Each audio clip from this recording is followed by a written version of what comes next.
தமிழக சட்டசபை தேர்தல் வரும் ஏப்ரல் 23ஆம் தேதி நடைபெறும் என்று தேர்தல் ஆணையம் அறிவித்ததிலிருந்து அரசியல் சூழல் மிகவும் பரபரப்பாக மாறியுள்ளது. இந்த முறை தேர்தலில் 4 முனை போட்டி உறுதி செய்யப்பட்டுள்ளது. திமுக, அதிமுக, தமிழக வெற்றி கழகம் மற்றும் நாம் தமிழர் கட்சி ஆகியவை நேருக்கு நேர் மோத உள்ளன. இதில் முக்கியமான விஷயம் என்னவென்றால், நடிகர் விஜயின் தமிழக வெற்றி கழகம் முதல் முறையாக தேர்தல் களத்தில் இறங்குகிறது. அக்கட்சியின் தலைவர் விஜய் சென்னை பெரம்பூர் தொகுதி, திருச்சி கிழக்கு தொகுதியும் போட்டியிடுகிறார். பெரம்பூர் தொகுதி என்றாலே அது திமுகவின் பலமான கோட்டைகளில் ஒன்றாக கருதப்படுகிறது. இப்படிப்பட்ட ஒரு தொகுதியை விஜய் தேர்வு செய்திருப்பது அரசியல் வட்டாரங்களில் ஆச்சரியத்தை ஏற்படுத்தியுள்ளது.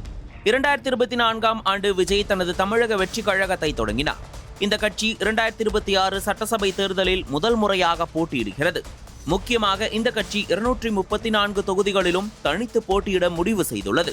மேலும் அதன் முக்கிய நிர்வாகிகள் பலரும் சென்னை பகுதிகளில் போட்டி. விஜய் பெரம்பூர் தொகுதியை தேர்வு செய்வதற்கான முக்கிய காரணம், அங்கு கட்சியின் ஆதரவு அதிகம் இருப்பதாக கூறப்படுகிறது. பெரம்பூர் தொகுதி பற்றி பேசினால், இது தொழிலாளர்கள் மற்றும் எளிய மக்கள் அதிகம் வாழும் பகுதி.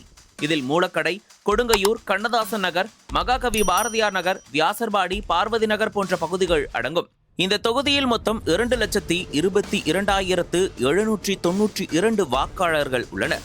இதில் ஆண்கள் 1,07,995 பேர், பெண்கள் 1,14,726 பேர் மற்றும் 3ஆம் பாலினத்தவர் 71 பேர் உள்ளனர்.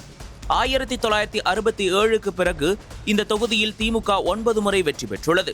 மார்க்சிஸ்ட் கம்யூனிஸ்ட் கட்சி 3 முறை, அதிமுக 2 முறை வெற்றி பெற்றுள்ளன.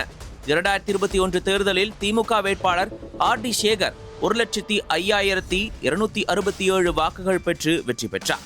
அதிமுக கூட்டணி வேட்பாளர் NR தனபாலன் 50,291 வாக்குகள் பெற்றார். நாம் தமிழர் கட்சி 19,821 வாக்குகளும், மக்கள் நீதி மய்யம் 17,072 வாக்குகளும் பெற்றன. 2019ஆம் ஆண்டு நடைபெற்ற இடைத்தேர்தலில் திமுக வேட்பாளர் RD சேகர் 1,06,394 வாக்குகளை பெற்று வெற்றி பெற்றார். அதிமுக வேட்பாளர் RS ராஜேஷ் 38,371 வாக்குகளை பெற்று 2ஆம் இடத்தை பிடித்தார். 2016 தேர்தலில் அதிமுக மற்றும் திமுக இடையே கடும் போட்டி நிலவியது. அதிமுக வேட்பாளர் வெற்றிவேல் 79,974 வாக்குகள், திமுக வேட்பாளர் NR தனபாலன் 79,455 வாக்குகள் பெற்றனர். இதுவரை நடந்த தேர்தல் முடிவுகளை பார்த்தால், பெரம்பூர் தொகுதி பெரும்பாலும் திமுக மற்றும் அதிமுகவுக்கே சாதகமாக இருந்துள்ளது. ஆனால் இந்த முறை விஜய் போட்டியிட வாய்ப்பு இருப்பதால் அரசியல் கணக்கு மாறக்கூடும் என்று கூறப்படுகிறது. விஜய் இந்த தொகுதியை தேர்வு செய்வதற்கான காரணங்களில் ஒன்று, இங்கு தொழிலாளர்கள் மற்றும் பெண்கள் அதிகம் இருப்பது. பெண்கள் மற்றும் இளைஞர்கள் தங்களுக்கு ஆதரவாக வாக்களிப்பார்கள் என்று கட்சி நம்புகிறது. மேலும் 35 வயதிற்குட்பட்ட வாக்காளர்களே இங்கு வெற்றியை தீர்மானிக்கும் முக்கிய சக்தியாக உள்ளனர்.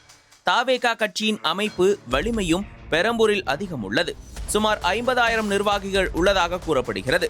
இந்த நிர்வாகிகள் தங்கள் குடும்ப வாக்குகளை சேர்த்தால் 1,50,000 லட்சம் வாக்குகளை எளிதாக பெற முடியும் என்று கட்சி நம்புகிறது. மேலும் அதிமுகவுக்கும் இங்கு ஒரு நிலையான ஆதரவு உள்ளது.